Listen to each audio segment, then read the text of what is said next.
Welcome to The Explainer. Today, we're doing something a little different.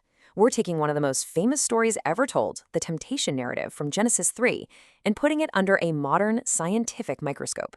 We're going to break it down, not as theology, but as a surprisingly accurate map of a cognitive process. So, to get our heads around this, we have to start with a huge idea from psychologist Jordan Peterson. He argues that we don't really see a world of neutral objects. No, we see a world of tools and obstacles. Think about it. A chair isn't just wood and fabric to you, it's a thing for sitting. We see the world, just like the slide says, as a forum for action. And in that kind of world, the meaning of something isn't what it's made of, it's its implication for action. What can you do with it? Or maybe what could it do to you? This is so important. Meaning is all about how things relate to you and your goals. And here's why that matters. This idea suggests that if you want to change someone's behavior, you can't just slap on some new rules. You actually have to change their fundamental map of meaning itself. Okay, so with that idea in our back pocket, let's dive in. Let's treat this ancient story almost like a transcript of a cognitive event. We're going to trace exactly how a person's understanding of their world gets completely redrawn and how that internal change leads, step by step, to an external action.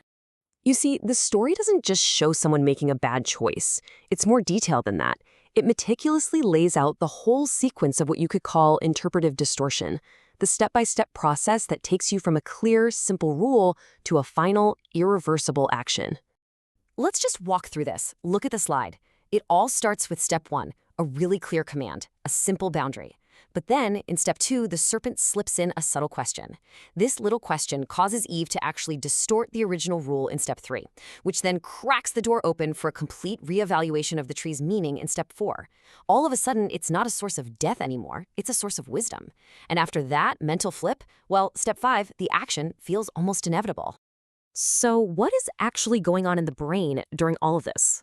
It's pretty amazing. Because modern psychology has some really fascinating labels for these ancient steps, especially when it comes to how temptation grabs our attention and rewires our sense of value. That question from the serpent, is it really true, is a textbook trigger for what neuroscientists call the discrepancy system. Just think of it like a cognitive alarm bell. It goes off the second something doesn't fit our map of the world. And what happens when it goes off? It hijacks our focus, forcing us to zoom right in on the one thing that feels out of place.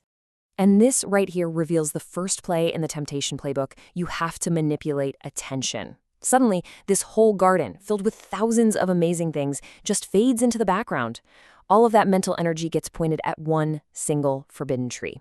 It gets ripped out of its context and becomes, for that moment, the absolute center of the universe. Okay, so once our attention is totally locked in, the serpent offers a new value proposition.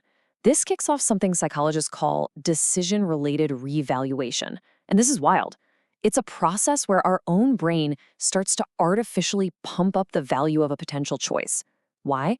To make the decision feel justified and right before we even commit to it. This slide just illustrates that cognitive shift perfectly.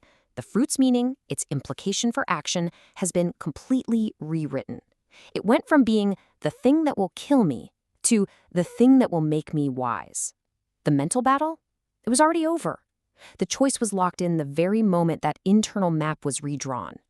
And this brings us to a really deep principle that this ancient story just nails so well. Our actions are almost always a direct consequence of the internal landscape of meaning that we live in. So the critical point here isn't just about having willpower in the heat of the moment. It's about the entire architecture of belief and value that you've built up before a choice ever shows up. The real game is won or lost in this inner world. There's even a scientific concept for this. It's called the ideomotor principle. Just like it says on the slide, simply thinking about an outcome starts to literally program your body to go get it. The second Eve had a clear picture of becoming wise, her body was already getting primed to reach for that fruit. And that is why action follows meaning. See, behavior isn't some separate thing that happens after a thought. It's really just the physical completion of a pattern that was already set in motion on the inside. The hand simply follows the map that the mind has already finished drawing. So what do we do with all this? What's the practical takeaway?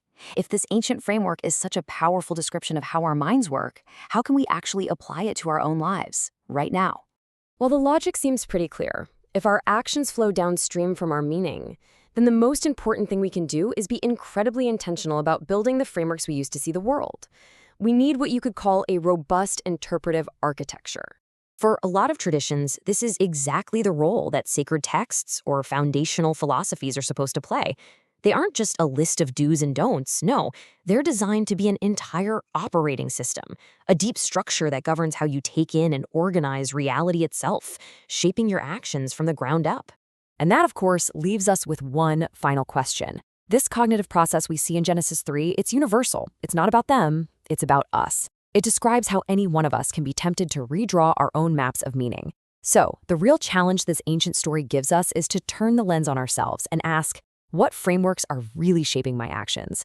What is the interpretive architecture that's quietly guiding my attention, my values, and ultimately my behavior?